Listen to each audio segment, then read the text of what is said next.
Option ബ്ലൈൻഡായിട്ട് നിങ്ങൾ ചെയ്ത് കളയരുത്. ഓപ്ഷൻ അങ്ങനെ ബ്ലൈൻഡായിട്ട് ചെയ്ത് ഒത്തിരി കാശ് ഞാൻ കളഞ്ഞിട്ടുണ്ട്. ഞാൻ കാരണം, എൻ്റെ അഡ്വൈസ് കാരണവും എൻ്റെ പ്രവൃത്തികൾ കാരണം ഞാൻ ഒരുപാട് പേരുടെ കാശ് കളഞ്ഞിട്ടുണ്ട്. സോ ഞാൻ കാരണം അവരുടെ കാശ് നഷ്ടപ്പെട്ടിട്ടുമുണ്ട്. അതിന് പ്രായശ്ചിത്തം എന്നുള്ള രീതിയിൽ ഒരുപാട് കാര്യങ്ങൾ ചെയ്യുന്നുണ്ട്. മനഃപൂർവ്വം അല്ലെങ്കിൽ പോലും സംഭവിച്ചു പോയിട്ടുള്ള കാര്യങ്ങളുള്ളതുകൊണ്ട് നിങ്ങൾക്കും ഇനി അത് സംഭവിക്കരുത്. ഓപ്പണായിട്ട് പറയുന്നതുകൊണ്ട് എനിക്ക് യാതൊരു മടിയുമില്ല. കാരണം തെറ്റിനെ തെറ്റായിട്ട് നമ്മൾ കൺസിഡർ ചെയ്യുക. പക്ഷെ തെറ്റിനെ വീണ്ടും ആ തെറ്റ് ആവർത്തിക്കാതിരിക്കുക, നമ്മളും ആവർത്തിക്കാതിരിക്കുക. കഴിയുന്നതും നമ്മളെ കേൾക്കുന്ന മറ്റുള്ളവരും അതിന് മറ്റുള്ളവർക്കെങ്കിലും ഇനി ഒരു പ്രോബ്ലം വരാതിരിക്കട്ടെ എന്നുള്ളത് കൊണ്ടും കൂടി ഉണ്ട് എൻ്റെ ഉള്ളിലെ ലക്ഷ്യം. ആത്മാർത്ഥമായിട്ട് ഞാൻ പറയുവാണ്. നിങ്ങൾ വിശ്വസിക്കുന്നെങ്കിൽ വിശ്വസിച്ചാൽ മതി.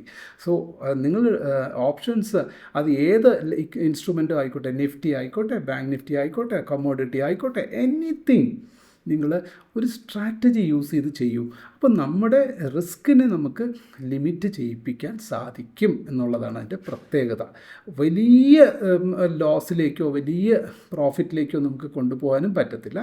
റീസണബിൾ പ്രോഫിറ്റ്, ലോസ് വന്നാലും നമുക്ക് ലിമിറ്റഡ് ലോസ്, നമുക്ക് സമാധാനം എന്നൊരു വലിയ സമ്പത്ത് നമുക്ക് ലഭിക്കും. ട്രേഡിങ്ങിന് ഏറ്റവും പ്രശ്നം അതാണ്. സമാധാനം എന്ന സമ്പത്ത് നഷ്ടപ്പെട്ടു പോവുകയും അതിനോടൊപ്പം തന്നെ പതുക്കെ നമ്മളുടെ സാമ്പത്തികം എന്ന സമ്പത്തും നമ്മളിൽ നിന്നും ഒലിച്ചു പോകാനും അതേപോലെ തന്നെ നമ്മുടെ ആരോഗ്യം എന്ന സമ്പത്തും നമുക്ക് ഒലിച്ചു പോവുകയും ചെയ്യുന്ന പ്രവണതയെ തടയിടാൻ വേണ്ടിയിട്ടാണ് ഞാനിപ്പോൾ ഈ ഒരു സ്ട്രാറ്റജി നിങ്ങൾക്ക് മുന്നിൽ അവതരിപ്പിക്കുന്നത്. ഓക്കെ, വീഡിയോ എല്ലാവരും ലൈക്ക് ചെയ്യുക. എന്നിട്ട് താല്പര്യമുണ്ടെങ്കിൽ മാത്രം ഫോളോ ചെയ്യുക. സ്കിപ്പ് ചെയ്ത് കളയരുത്. 1 by 1 ആയിട്ട് കാണുക. സിമ്പിൾ കാര്യം. ഇനി ഒരു 5-10 മിനിറ്റുള്ളിൽ നമുക്ക് വീഡിയോയുടെ ലെങ്ത് തീർക്കാം. നിങ്ങൾ ശ്രദ്ധിച്ച് നോക്കൂ. Synthetic covered call. ഇത് ഞാനിപ്പോൾ നേരെ നമ്മുടെ സ്ട്രെയിറ്റ് അവേ നമ്മുടെ സ്ട്രാറ്റജി ബിൽഡറിൽ തന്നെ പോയിട്ട് ഞാൻ പേ ഓഫ് ഗ്രാഫിൽ തന്നെ നിങ്ങൾക്ക് കാണിച്ചു തരാം. Let's begin. ഓക്കെ, സോ നിങ്ങളിവിടെ കാണുന്നതാണ് ഇതിൻ്റെ പേ ഓഫ് ഗ്രാഫ്. നോക്കൂ, ഒരു വലിയ ബിൽഡിങ്ങിൻ്റെ മേൽക്കൂര പോലെ കാണാൻ കഴിയുന്നില്ലേ?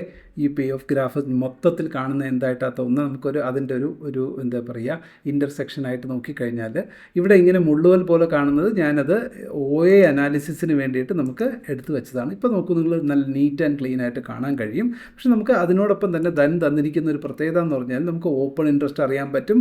ചേഞ്ച് ഇൻ OAയും നമുക്ക് നോക്കിയിട്ട് നമുക്ക് ആ സ്ട്രാറ്റജി നമുക്ക് എത്രത്തോളം സക്സസ്ഫുൾ ആകുമോ ഇല്ലയോ നമുക്ക് ഓപ്പൺ ഇൻട്രസ്റ്റ് ബേസിസിലും നമുക്ക് നോക്കാൻ പറ്റും. Investments in the securities market are subject to market risk. Read all the related documents carefully before investing.